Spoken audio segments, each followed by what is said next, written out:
Okay, I'm back.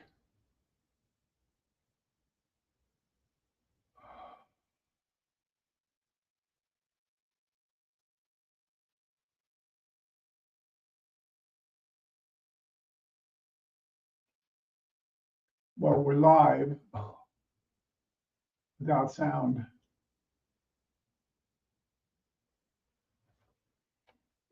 Carlos, I'm going to call you and see if we can do this via phone.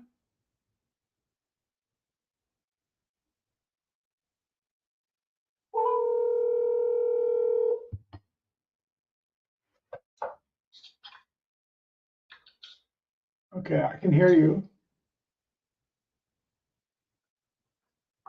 Can you hear me now? Yeah, I can hear you now. You getting any feedback? We may have to do it like this with very, very bad lighting from my side. Okay. Wonder if there's any way I can test this and just see that it's playing. Hold on.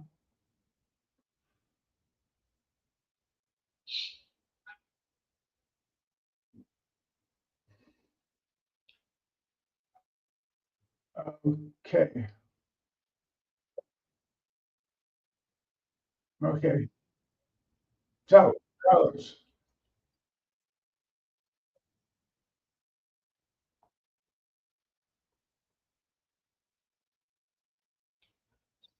So, Carlos, why don't you introduce yourself? Okay. Hello, everyone. My name is Carlos Reyes. I am a health coach, and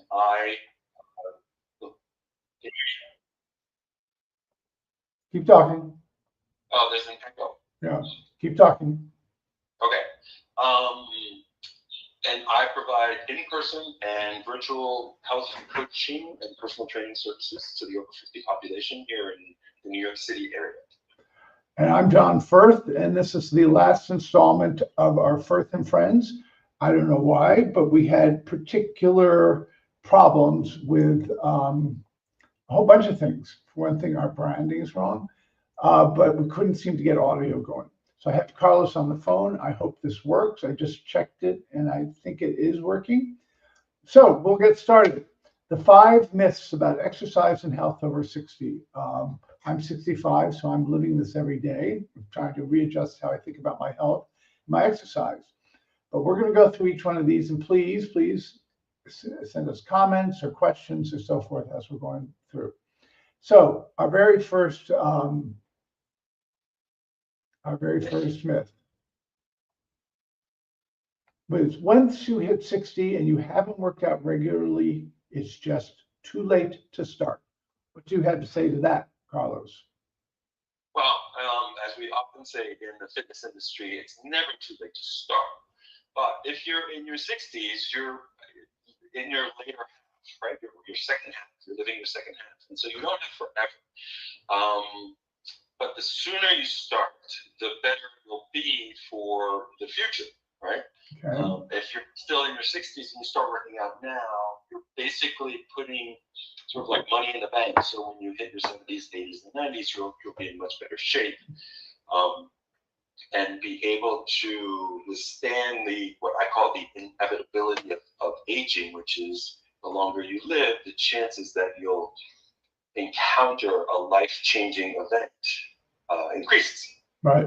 Life-changing meaning an accident or a health scare or right, disease, death in the family. You have to take care of your you become the caregiver. You have to start taking care of your parents, which is what I'm doing right now. Yep. Which can be very stressful. Yeah, no, I found my own exercise regime has gotten worse, and I have felt worse because of that. But are there aches and pains that come along with starting to work out again if you haven't done it for a while, if you've never done it? Do you find that clients who have never really worked out or only worked out sporadically and start doing it more intensively find it uncomfortable and therefore might want to automatically change something that's actually working well? Initially, that may be the case. They may feel some discomfort, if they have, especially if they have a pre-existing condition like arthritis. But we have found, and research shows, that exercise is going to be much more beneficial for you than not doing anything at all. Okay. And so once you get over that initial discomfort, whether it's muscle soreness or joint pain, there are ways that you can work around those issues. But the most important part is that you start exercising if you haven't, and you continue to exercise over the long term. Yeah. And do you find that as well, your clients are your clients, but do you find that you get a lot of requests for people over 60 to suddenly start working out with a trainer, or is it across all age groups? I think it's pretty much across all age groups, but it can be more important for the older adult to work out with a trainer, right? Because the aging body or the older body requires a certain type of expertise and knowledge. Whereas if you're in your 20s and 30s, you're much more resilient and you can withstand high intensity exercises and even injury and recover quicker from an injury. An older adult or working with an older adult, you want to try to prevent that. Right? You don't want to hurt your clients because you want the whole idea is for them to get started and to continue again over the long term. Once they suffer an injury, whether it's self-imposed or something that a trainer or a fitness person did, the older body tends to take much longer to recover. Right. So you want to avoid that at all costs. Do you find yourself accommodating injuries more? Like I have sciatica, and so when I work out with my trainer, we automatically start doing some back stretching exercises. Leg lifts, surprisingly enough, I never would have guessed, actually do a really good job. So he takes into account sort of how I'm feeling in terms of my sciatica to adjust the training to immediately kind of get that, to make me feel better about that.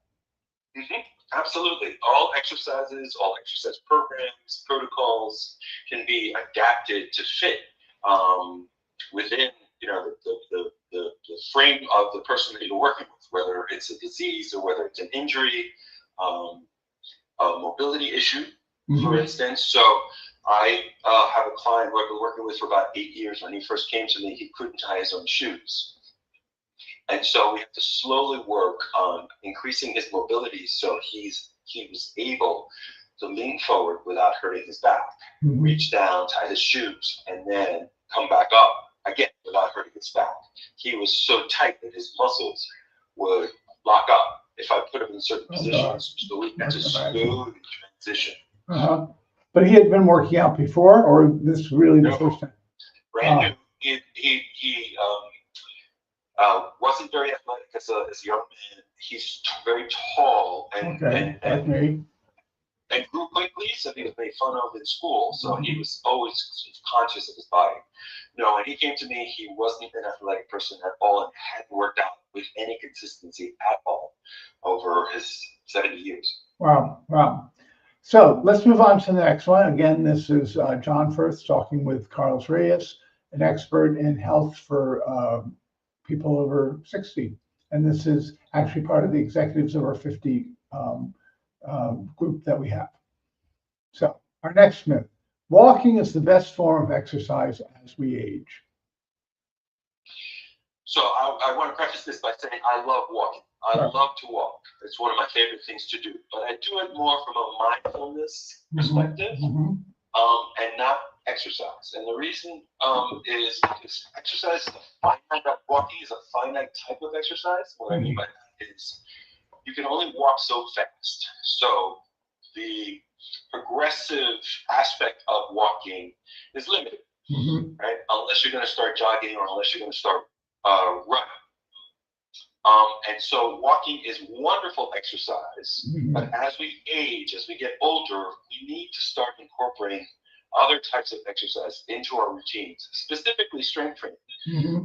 If you've seen any of the news articles or the most recent research, everybody says that strength training is the most beneficial for all of us, but especially as we age, because what we're trying to do is maintain our muscle mass and our bone density, which starts to deteriorate as you get older.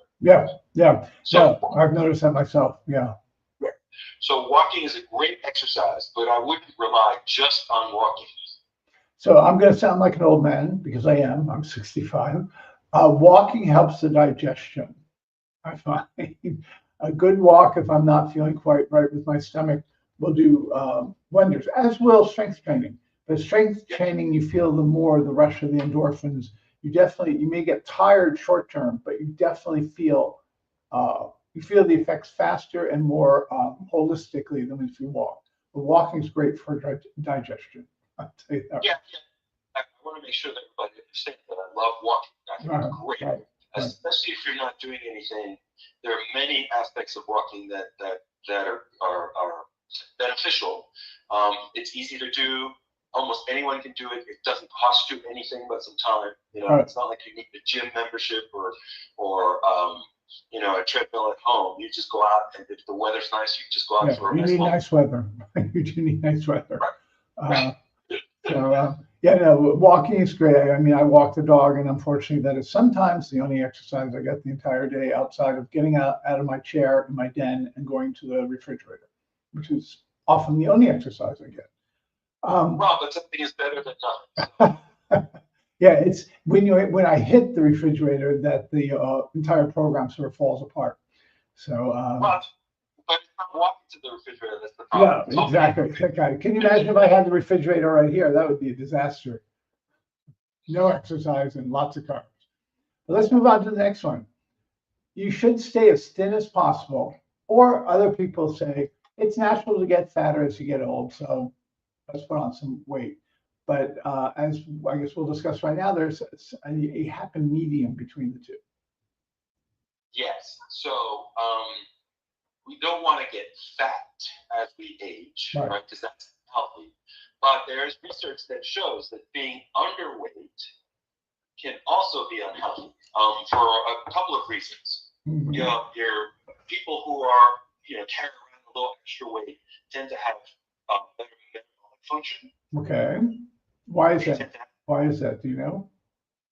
I'm not sure, but I think it's because people who carry around a little extra weight also tend to have more muscle mass. Mm-hmm. Okay. And muscle is very, very metabolically active, right? And that's one of the reasons why you want to take the muscle mass, because it helps to keep your metabolism nice and high. Yeah, it also burns calories very quickly when you work out your muscles. Yes. So that's one reason. Another reason is, as we mentioned earlier, if you encounter like a medical emergency or you're hospitalized for an extended period of time, people who have a little extra weight tend to fare better. Because if you lose weight and you start out skinny, that could be life-threatening. I never knew that. Yeah. And then, having more muscle mass is we know it's beneficial, and we want to make sure that we maintain our muscle mass. So carrying around a little extra weight is not necessarily a bad thing. Now, again, we don't want to be fat. We don't want to get fatter as we get older, because that's unhealthy too.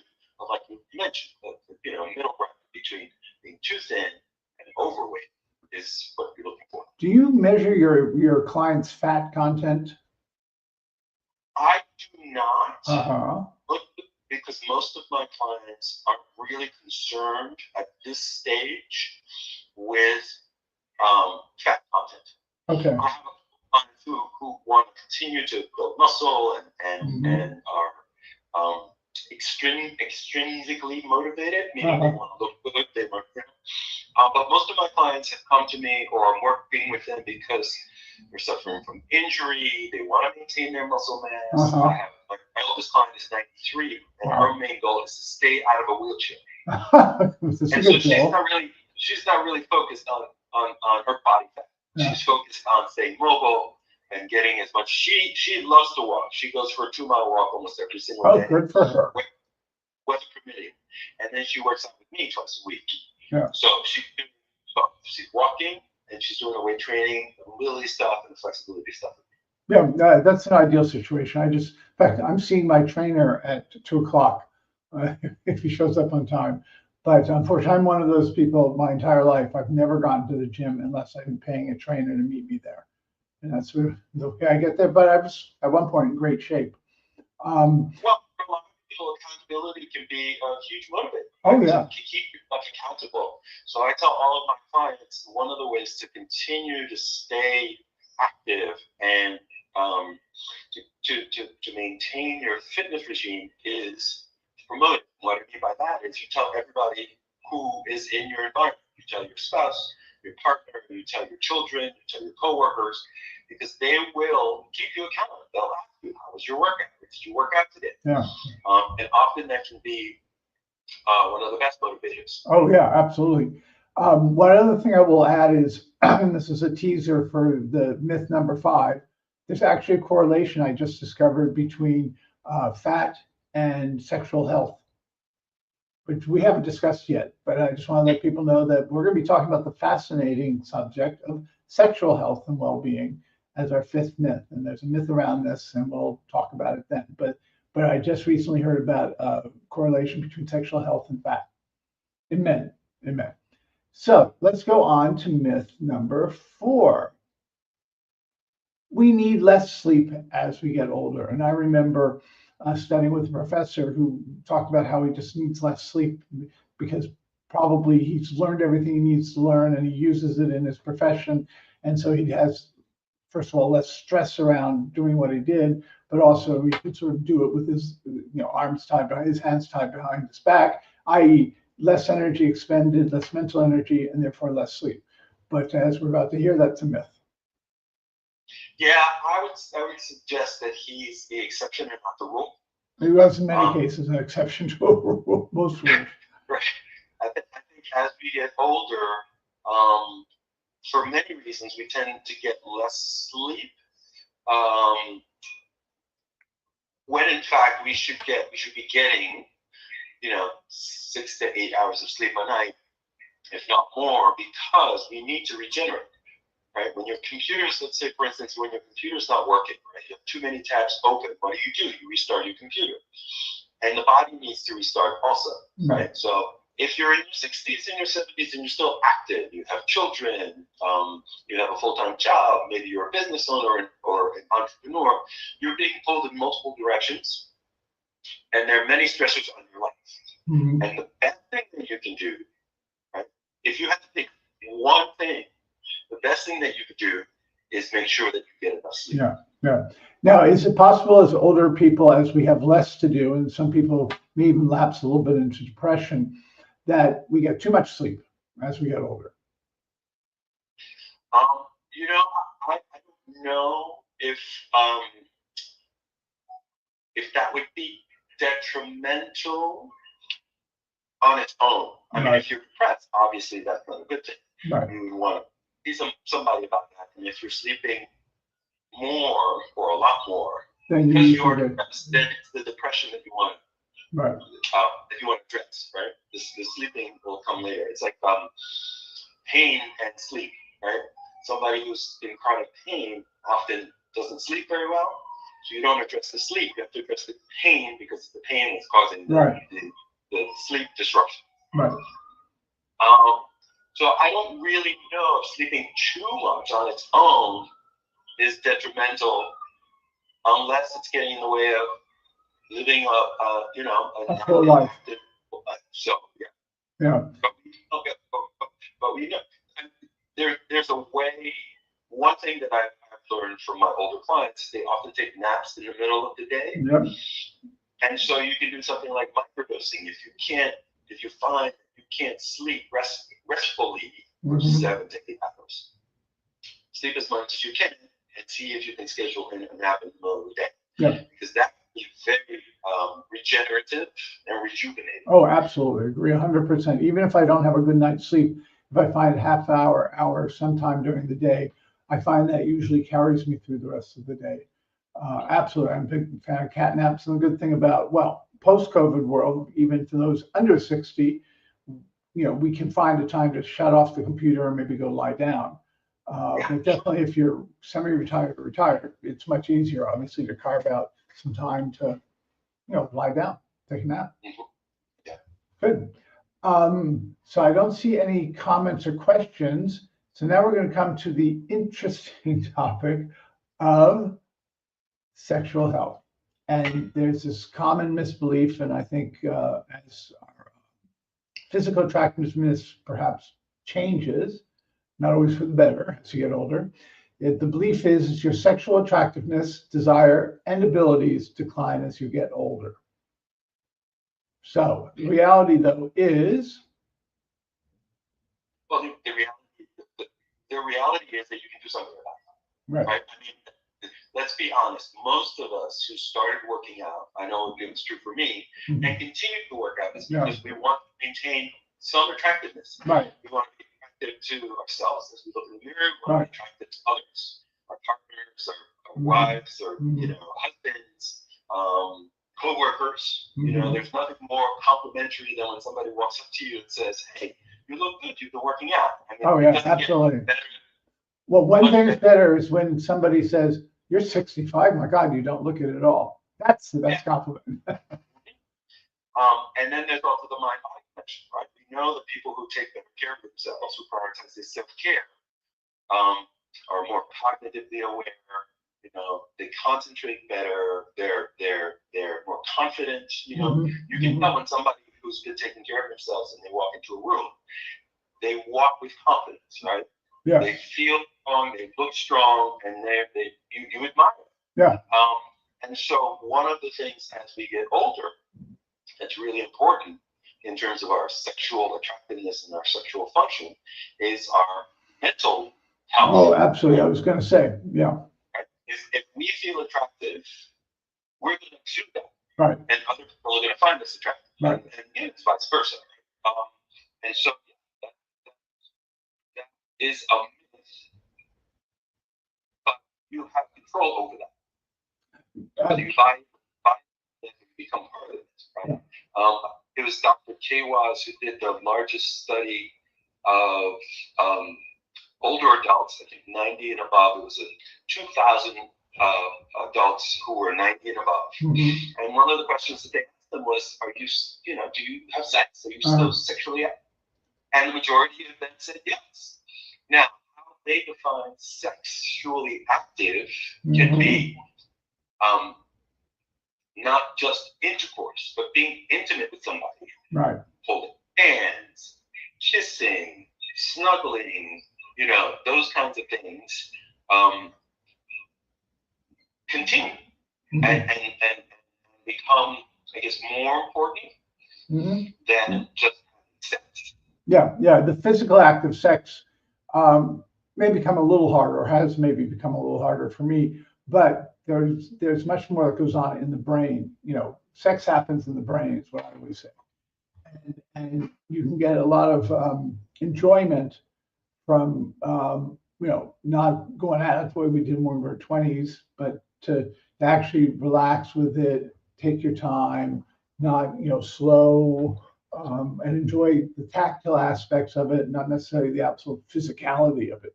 I agree 100%. Now, here comes my little interesting fact that something I heard was that there's a correlation between fat and production of testosterone.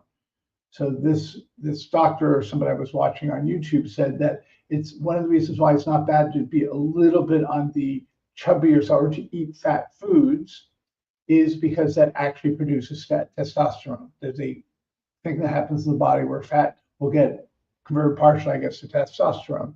I don't know if you've heard that or any opinion about that, but that might support the theory that you might want, having a few pounds as you get older is actually a good thing when it comes to sexual health.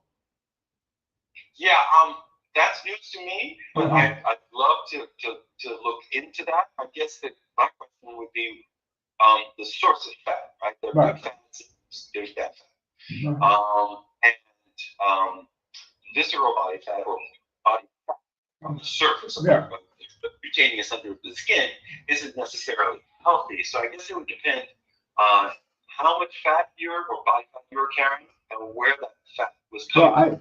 I actually think I misquoted him. He said to eat fatty foods. And of course, there's good fatty food. He didn't necessarily say being fat. I'd have to go back and look at it. But he said we should not eliminate fat from our diets. One of the dangers of these diets that, low fat and so forth, is the body needs fat. And he said, in particular for men, because that translates often into testosterone. So he didn't say necessarily getting fat, but eating fatty foods, and I guess the good fatty foods. Yeah, it would have to be, you assume that he's talking about the good fatty foods because Right. they're certain fats that we need, that our bodies need, right? Right. Right. Get most of our vitamins A, K, I think, from fatty foods, and then they're monounsaturated, what we call MUFAs, fatty acid. Things like avocado, olive oil is a fat, and it's very good for you. Yeah. So, Yeah. So I think we probably both agree that having the right kind of fats do aid in health. And this gentleman, doctor, I believe, I'd have to look for the YouTube again, actually advocated fatty foods for producing testosterone. Good. Anything you want to say in summary? I'm definitely going to, I'm working out with my trainer in 15 minutes, I hope, if he shows up. But I think for me, I think it's as I get older and things slow down and I have less stress.